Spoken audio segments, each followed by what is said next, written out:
晚年的溥仪为什么拒娶最美格格呢？说起末代皇帝溥仪，他是一个封建体制下的悲剧人物，3岁时就登基称帝了。但对于一个3岁孩子来说，称帝也只是一个傀儡而已。他好不容易长大成人了，又被人赶出了紫禁城。之后溥仪碰到了张勋复辟，又拿回了皇帝宝座。谁知道这屁股还没坐热，又被赶了下去。这还不算，日本占领东3省之后，溥仪又莫名其妙的做起了伪满洲国的傀儡皇帝，被人一直咒骂至今。溥仪虽然一生3次坐上皇位，一生娶了5个女人，可是不论是他的皇帝生涯也好，还是他的感情生活也罢，他都没有扮演好所应该扮演的角色，或者说他都没有能力去扮演好他的角色。文秀为了和溥仪离婚，不惜登报说他没有那方面的能力。婉容为了缓解寂寞而出轨背叛了溥仪。谭玉玲的离奇死亡，以及李玉琴在和他离婚之后过上了一段幸福美满的生活。还有李淑贤说好和他同穴而葬，却也反悔了。溥仪似乎注定了要成为一个孤家寡人，注定了要受到所有人的疏远，也似乎注定了他不会得到别人的喜欢，即使是他的皇后皇妃也是一样。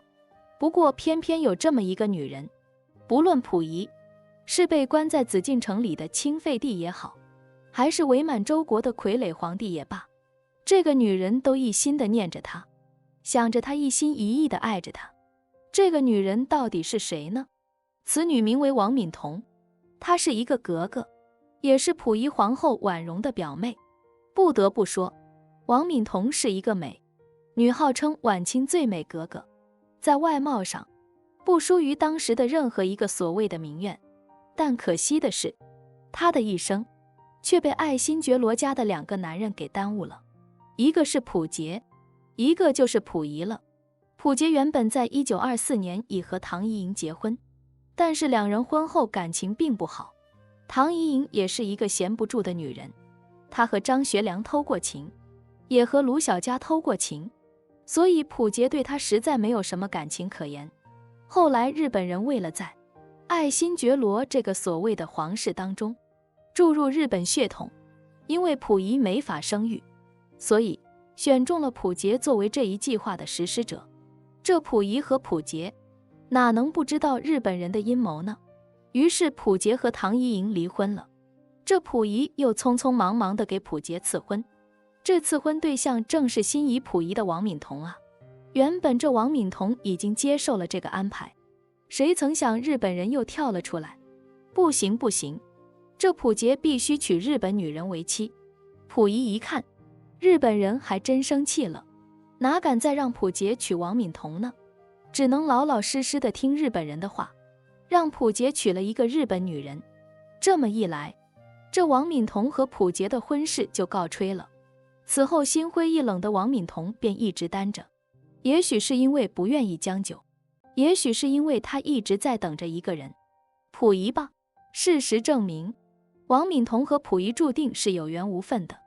1959年，溥仪获得了特赦，然后回到了北京。王敏彤听说此事之后，心里便又活络了起来。他心想，此时的溥仪身边已经没有女人了，自己总该有机会了吧。所以王敏彤便找人给自己和溥仪说媒。谁曾想溥仪一听是王敏彤想嫁给自己，先是一愣，然后断然拒绝了。溥仪拒绝婉容格格的原因是什么呢？在他看来，王敏彤曾经被他赐婚给弟弟溥杰，此时如果自己再娶了她，不等于在和弟弟抢女人吗？那不是乱套了吗？此外，溥仪刚刚被特赦，所以他过得小心翼翼，不敢犯一点错误。如果这个时候再娶一个满族女人的话，他很担心会被有心之人说成顽固思想作祟。是不是还想当皇帝呢？是不是还想保持你所谓的皇家血统呢？所以溥仪是不愿意冒险去娶王敏彤的。王敏彤虽然遭到了溥仪的拒绝，但是仍然没有忘记他。往后余生，他也没有再嫁过人了。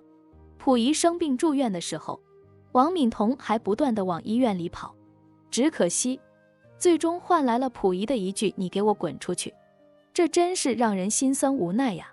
2003年2月28日，守着对溥仪的痴情度过一生的王敏彤，终于走完了他长达90年的人生，在孤独中死去。欢迎关注我的频道，这样就不会错过更多精彩内容。